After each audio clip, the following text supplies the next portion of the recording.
میں خالہ اور خالہ کی ساس رہ گئی تھی۔ خالہ کی ساس کا رویہ بھی پہلے خالہ کے ساتھ اچھا نہیں ہوا کرتا تھا، لیکن جب سے دوسری بہو رانی آئی تھی تو ان کا بیٹا بہت بدل گیا تھا۔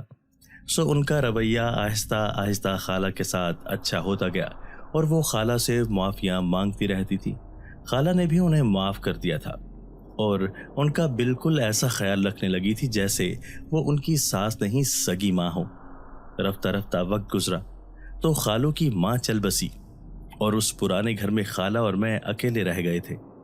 اب ہم دونوں ایک دوسرے کے لیے تھے، کیونکہ خالو کو کبھی بھی اپنی بیوی اور بیٹے سے فرصت نہیں ملی تھی، جو اگر خالہ کا حال ہی دریافت کر لیتے۔ لیکن سب کے باوجود بھی خالو کی بیوی میری خالہ کو نفرت بھری نظروں سے دیکھا کرتی تھی۔ وہ میری خالہ کو بالکل بھی پسند نہیں کرتی تھی اور اس ناپسندیدگی کا اظہار وہ کھلم کھلا کیا کرتی تھی اور مجھ پر بھی کھلا طنز کرتی تھی کہ جانے کس کا گناہ میری خالہ پال رہی ہیں۔ خالو کی نئی بیوی جو میری خالہ سے بہت زیادہ نفرت کرتی تھی اور انہیں تکلیف دینے کا کوئی موقع ہاتھ سے نہیں جانے دیتی تھی۔ میں 17 سال کی تھی جب ایک شام خالہ مجھے اکیلا چھوڑ کر اس دنیا سے چلی گئی تھی۔ خالہ کی موت اچانک نہیں تھی، بلکہ پچھلے 2 سال سے وہ عجیب قسم کی بیماری میں مبتلا تھی، جس کا کوئی علاج دریافت ہو رہا تھا نہ بیماری کی وجہ مل پا رہی تھی۔ خالہ کے جسم پر اچانک سے سرخ نشان بننے لگے تھے اور ان کے سارے کپڑے آہستہ آہستہ خود بخود ہی جلنے لگے تھے۔ ہمیں کچھ سمجھ نہیں آ رہی تھی کہ کیا ہو رہا ہے۔ خالہ کہتی تھی کہ انہیں یوں لگ رہا ہے جیسے ان کا جسم آہستہ آہستہ پگھل رہا ہو یا کسی دھیمی آنچ پر رکھا ہو اور جھلس رہا ہو۔ انہیں ہر جگہ خون ہی خون نظر آنے لگا تھا اور انہوں نے اپنے بال بھی ایک دن جب میں گھر پر نہیں تھی تو کاٹ دیے تھے۔ یوں لگتا تھا ان کا ذہنی توازن بگڑتا جا رہا ہے۔ 2 سال یہ شدید تکلیف کے بعد وہ آخر کار اس دنیا کو چھوڑ کر چلی ہی گئی تھی۔ خالہ قدرتی موت نہیں مری تھی، بلکہ ان پر کسی نے کالا جادو کروایا تھا، اور کس نے کروایا ہوگا یہ بھی میں اور خالہ اچھے سے جانتے تھے۔ خالو کی نئی بیوی خالہ کو پسند نہیں کرتی تھی اور اتنے برس گزرنے کے بعد بھی وہ خالہ کو بطور سوتن قبول نہیں کر پائی تھی۔ انہوں نے یہ چال شروع کی اور اس چال نے خالہ کی جان لے لی تھی۔ میں صبح و شام خالہ پر سورہ یاسین پڑھ پڑھ کر پھونکا کرتی تھی اور انہیں کہیں ایک بزرگ تعویذ والوں کے پاس بھی لے کر گئی، لیکن وقتی سکون خالہ کو مل جایا کرتا تھا، مگر اس کے بعد وہی تکلیف شروع ہو جاتی تھی، کیونکہ جادو کروانے والا زور و شور سے دوبارہ جادو کرنا شروع کر دیتا تھا۔ خالہ پر اس جادو کا اتنا اثر ہو گیا تھا، کئی ایک بار انہوں نے خود بھی اپنی جان لینے کی کوشش کی تھی، لیکن میں بر وقت آ جاتی تھی اور انہیں بچا لیا کرتی تھی۔ لیکن پھر اس جادو کے اثر سے وہ آہستہ آہستہ بھی پگھلتی جا رہی تھی اور ایک دن بالکل ختم ہو گئی تھی۔ کئی بار تو خالہ کو اتنی شدید تکلیف میں دیکھ کر میں نے خود خدا سے دعا کی تھی کہ وہ خالہ کو اس تکلیف سے نجات دے دے اور اپنے پاس بلا لے، کیونکہ اور کوئی بھی علاج خالہ کا نہیں تھا۔ خالہ کے جانے کے بعد جیسے میں ایک دم اکیلی ہی ہو گئی تھی۔ اتنا بڑا گھر اور میں 17 سال کی، میں چھوٹی سی لڑکی کیسے رہتی؟ لیکن مجھے رہنا تھا، کیونکہ اس دنیا میں میرا اور کوئی بھی سہارا نہیں تھا۔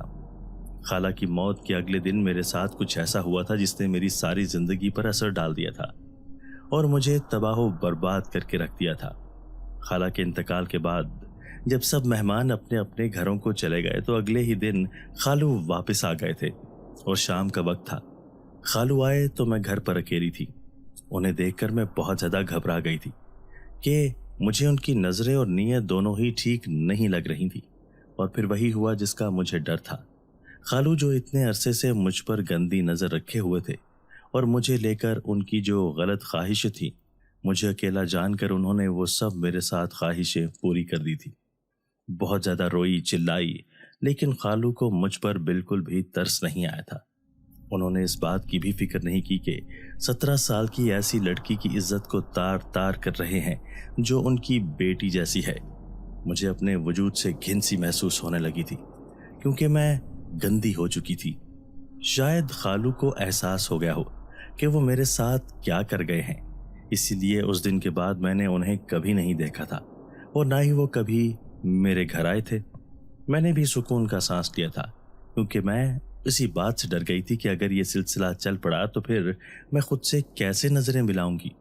میں نے اپنے دماغ کو پرسکون کرنے کی کوشش کی اور اپنی تعلیم جاری رکھتے ہوئے یونیورسٹی میں داخلہ لے لیا تھا۔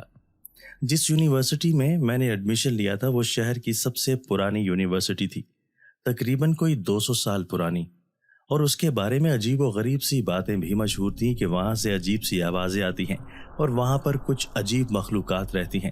خالہ کے ساتھ جو ہوا تھا اس کے بعد تو میں ان سب چیزوں سے بہت زیادہ ڈر گئی تھی۔ میں ریگولر یونیورسٹی آتی جاتی تھی، لیکن میرے ساتھ کبھی بھی ایسا کوئی حادثہ پیش نہیں آیا تھا جیسا لوگ کہتے تھے، اور یوں پہلا سیمسٹر گزر گیا۔ پیپرز تو ہو گئے، لیکن پریکٹیکلز 1 مہینے بعد کے تھے، سو میں پریکٹیکلز کی تیاری کرنے لگی تھی۔ پہلا پریکٹیکل ہی ہمارا شام 3 سے 6 بجے تک کا تھا۔ میں 2 بجے ہی گھر سے نکل گئی تھی اور یونیورسٹی کے گارڈن میں بیٹھ کر تیاری کرنے لگی تھی۔ جب پریکٹیکل کا وقت ہوا تو میں اپنے ڈپارٹمنٹ کی طرف چلی گئی تھی۔ میرا ڈپارٹمنٹ یونیورسٹی کی پرانی عمارت میں تھا، سو میں اس طرف چل پڑی تھی، لیکن مجھے محسوس ہونے لگا جتنا میں چل رہی ہوں راستہ اتنا ہی لمبا ہوتا جا رہا ہے اور وقت ایک جگہ رک سا گیا ہے۔ میں نے اپنی بوتل نکالی اور پانی پیا، اور اس بات کو اپنا وہم قرار دیتے ہوئے میں پھر سے چلنے لگی تھی، اور تھوڑی دیر میں اپنے ڈپارٹمنٹ میں پہنچ چکی تھی، اور یہ دیکھ کر مجھے حیرت ہوئی تھی کہ ڈپارٹمنٹ بند پڑا تھا، جبکہ پریکٹیکل شروع ہونے کو 5 منٹ ہی باقی تھے۔ میں نے ادھر ادھر گھوم کر اسٹوڈنٹ کو دیکھنے کی کوشش کی، لیکن وہاں دور دور تک کوئی زیرو نہیں تھی اور ہر طرف سناٹا بول رہا تھا۔ میں وہاں پر ہی سیڑھیوں پر بیٹھ گئی اور سب کا انتظار کرنے لگی، جب مجھے کچھ دور ایک کلاس کا دروازہ کھلا ہوا نظر آیا۔ اس کے اندر کچھ عجیب سی ہلچل ہو رہی تھی۔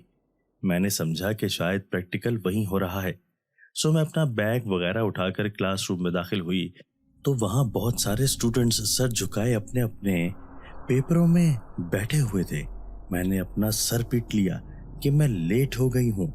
میں بھی فوراً سے ایک سیٹ سنبھال کر بیٹھ گئی اور پیپرز کے لیے سر کی طرف دیکھا تھا کہ میرے پیروں تلے سے زمین نکل گئی، کیونکہ سامنے سر کی جگہ وہاں ایک عجیب و غریب سی مخلوق موجود تھی جس کی دونوں آنکھیں سفید تھیں اور اس نے چوغا بھی سفید ہی پہنا ہوا تھا۔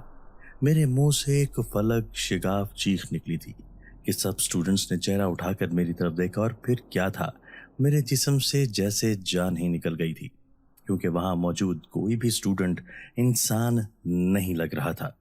سب مجھے ایسے دیکھ رہے تھے جیسے ابھی مجھے کھا جائیں گے۔ میں وہ بمشکل ہمت کرتی وہاں سے بھاگی تھی اور بھاگتی ہوئی لان میں آ گئی تھی۔ میری سانس پھول چکی تھی اور میں پسینے سے شرابور ہو چکی تھی۔ میری حالت اس وقت بہت ہی بری تھی۔ میں گارڈن میں بیٹھ کر لمبے لمبے سانس لینے لگی تھی جب میری کلاس فیلو راہیلا وہاں پر آ گئی۔ میں نے جب اسے ساری بات بتائی تو وہ بہت زیادہ ہنسنے لگی تھی، اور ہنستے ہنستے اس نے ایسی بات بتائی جس نے میرے ہوش اڑا دیے تھے۔ راہیلا نے بتایا کہ وہ تو پچھلے 1 گھنٹے سے ڈپارٹمنٹ میں موجود ہے، ڈپارٹمنٹ کھلا ہوا ہے اور سب اسٹوڈنٹس اور ٹیچرز ڈپارٹمنٹ میں موجود ہیں، اور اب جب پیپر شروع ہونے والا تھا تو وہ مجھے ڈھونڈنے کے لیے گارڈن میں آئی ہے۔ اس کی بات سن کر تو جیسے میرا اوپر کا سانس اوپر اور نیچے کا نیچے رہ گیا تھا۔ وہ مجھے لے کر ڈپارٹمنٹ میں آئی، لیکن اب میرا دھیان پریکٹیکل کی طرف نہیں تھا۔ میں نے بہت مشکل سے پریکٹیکل کا وقت ختم کیا اور گھر آ گئی تھی۔ گھر آ کر بھی میں بہت زیادہ ڈری ہوئی تھی۔ مجھے نہیں لگتا تھا کہ وہ سب میرا وہم تھا۔ میں نے وہ سب اپنی آنکھوں سے دیکھا تھا۔ وہ اتنا حقیقی تھا کہ میں اسے اپنا وہم ماننے کو تیار ہی نہیں تھی، کیونکہ خالہ کی موت کے بعد اکثر ہی میرے ساتھ ایسے ہونے لگا تھا۔ مجھے عجیب و غریب چیزیں نظر آنے لگی تھی۔ شاید یہ خالہ کی موت کا صدمہ تھا جو میرے دماغ پر اثر کر رہا تھا۔ خدا خدا کر کے پریکٹیکلز ختم ہو گئے اور پھر وقت ایسے ہی گزرتا گیا۔ اس کے بعد میرے ساتھ کوئی ایسا واقعہ نہیں ہوا، لیکن جب میں گریجویشن کے فائنل ایئر میں تھی تو تب پھر سے ایک بہت ہی عجیب سا واقعہ ہوا تھا جس کو میں چاہ کر بھی ساری زندگی نہیں بھول سکتی تھی۔ اس دن میرا آخری پیپر تھا۔ پیپر دینے کے بعد مجھے بہت زیادہ بھوک لگی ہوئی تھی، تو میں یونیورسٹی کی کینٹین میں چلی گئی تھی۔ سموسے اور چائے لے کر میں باہر آ کر گھاس پر بیٹھ گئی تھی، جب میرے ساتھ میری کلاس فیلو کشمالہ آ کر بیٹھی تھی۔